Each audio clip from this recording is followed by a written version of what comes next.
Oh, frick. Gosh dang it.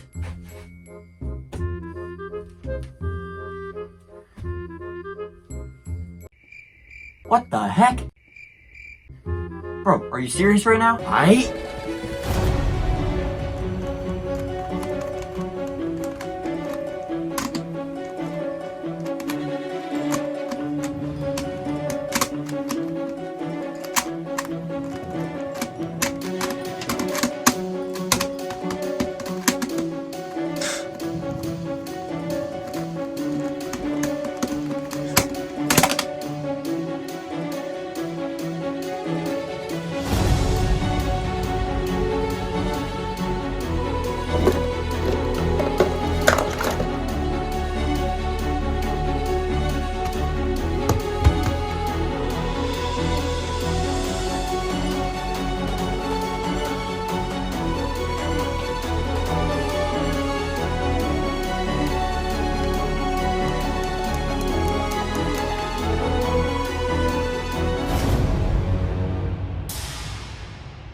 Ah, frick!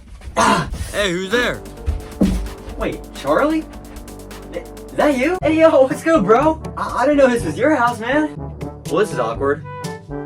Hey, see you later, buddy, and thanks for the orange. I was getting a bit hungry.